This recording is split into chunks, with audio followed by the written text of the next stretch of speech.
कोविड-19 को लेकर लोगों में जितने भी मिसकॉन्सेप्शंस हैं या मिसअंडरस्टैंडिंग्स हैं या जो एंजाइटी है, इसकी काफ़ी हद तक ज़िम्मेदार मीडिया है। मीडिया ने अपने जो ज़िम्मेदारी है उसको ठीक से नहीं निभाया, बल्कि ये कहें कि अपनी ज़िम्मेदारी से उल्टा काम किया।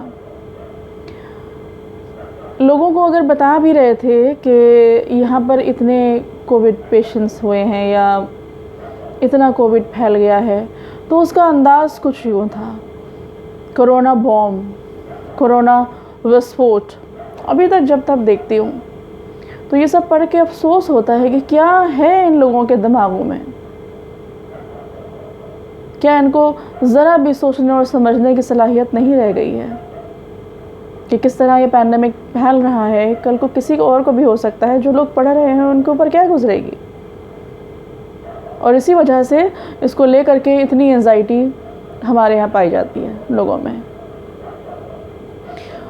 और इसी के साथ एक लफ्ज़ था, कोरोना जिहाद, क्योंकि पहले वो जो जमाती थे पहले वो इन्फेक्टेड हुए थे शुरुआत में, तो उनको जो है वो बदनाम करने के लिए एक बहुत तेज़ी से सोशल मीडिया पे और हर जगह एक लफ्ज़ सुनने को आया था, कोरोना जिहाद।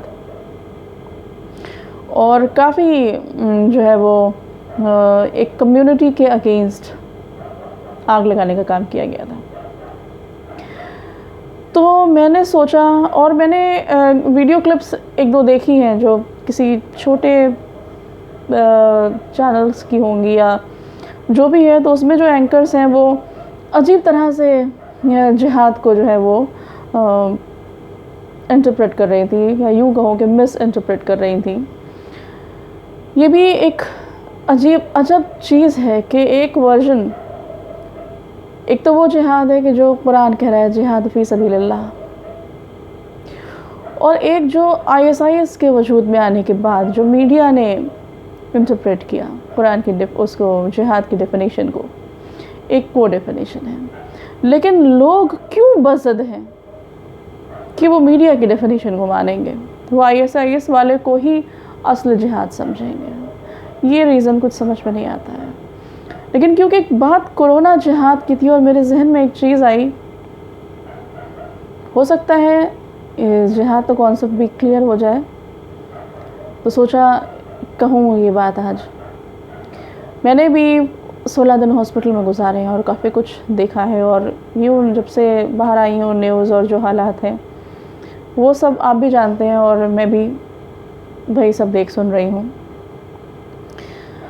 तो पहले बता दूं कि कुरान करीम में सूरह निसा 4th चैप्टर की 76 आयत में ये बात क्लियर हो जाती है कि जो बिलीवर्स हैं वो अल्लाह की राह में क़िताल करते हैं, और जो बिलीव नहीं करते, जो बिलीवर्स नहीं हैं, वो शैतान की राह में क़िताल करते हैं, तागूत की राह में। बिलीवर्स का मतलब ये है कि जिनको इस बात का यकीन है कि हम जब इस दुनिया से जाएंगे तो हमें अपने कर्मों का हिसाब देना होगा। तो जिसको इस बात का यकीन होता है, फिर उसका जो स्ट्रगल होता है इन द वे ऑफ गॉड होता है, और जिसे इस चीज़ का यकीन नहीं होता, जो इस चीज़ पर बिलीव नहीं करता, उसका स्ट्रगल जो है वो बुराई के लिए होता है, बुराई की राह में होता है, शैतान की राह में होता है। यानी स्ट्रगल तो स्ट्रगल है, अगर वो अच्छाई के लिए है, अगर वो जस्टिस के लिए है, अगर वो हक़ के लिए है, ह्यूमैनिटी के लिए है, तो वो इन द वे ऑफ गॉड है। और अगर वो बुराई के लिए है, जुल्म के लिए है, तो वो भी है तो स्ट्रगल, लेकिन वो शैतान की राह में है। अब आप फैसला कीजिए कि आप किसकी राह में स्ट्रगल कर रहे हैं, in the way of god या in the way of devil. COVID में भी ऐसी ही स्ट्रगल्स की बहुत सारी मिसालें मिल जाएंगी। मैं 16 दिन हॉस्पिटल में थी और मैंने देखा कि वहाँ पे डॉक्टर्स बहुत ही यंग डॉक्टर्स थे, लड़कियाँ भी लड़के भी, और जो बाकी जो नर्सिंग स्टाफ और वो बाकी सब तो थे ही। उन लोगों को, वो लोग वहाँ पर क्यों थे? मरीज़ों के लिए ख़तरा मोल ले रहे थे कि वो भी इन्फेक्टेड हो सकते थे, उनको अपनी जान का ख़तरा था, लेकिन वो बहुत ही हमदर्दी से पेशेंट्स को देख रहे थे, उनकी केयर कर रहे थे। ये मैंने अपनी आँख से देखी। आप सोचिए कि इस वक्त माहौल ये है कि मैंने ख़ुद देखा था, बहुत वायरल हुआ था वीडियो कि दिल्ली में एक सास छुट्टी होकर के घर आई थी और उनके घर के बाहर भीड़ लग गई थी क्योंकि उनके घर के अंदर का दरवाज़ा नहीं खोला जा रहा था कि वो हॉस्पिटल से आई थी। ऐसे माहौल में जहाँ अपनों को छोड़ करके जा रहे हैं, वहाँ जो गैर हैं वो आपको देख रहे हैं, वो आपके रिलेटिव्स नहीं हैं, लेकिन वो आपको देख रहे हैं, आपका ख्याल रख रहे हैं, और उसके बदले में उनको ख़तरा भी है कि जो है वो उनको ख़ुद को ये इन्फेक्शन हो सकता है आपकी जान बचाते बचाते। और ऐसा हुआ है। अभी कल या परसों ही मैं पढ़ रही थी कि 50 डॉक्टर एक दिन में उनकी जो है वो डेथ हुई, लेकिन उसके बावजूद वो स्ट्रगल कर रहे हैं। क्या रास्ता है उनका? उनकी इस स्ट्रगल को आप किस वे में क्रिटिसाइज, उसको कैटेगराइज करेंगे? In the way of god या in the way of devil?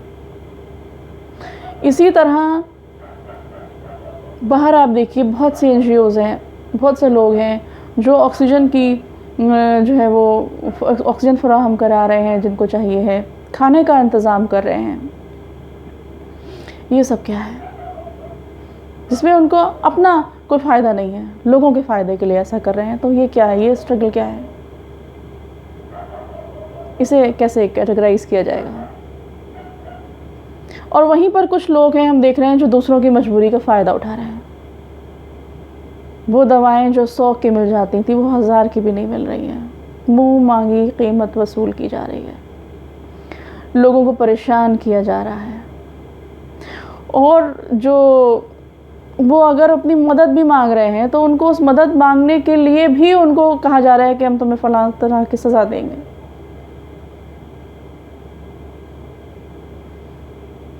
ये क्या है? ये भी तो एक स्ट्रगल है, इसको कैसे कैटेगराइज किया जाएगा?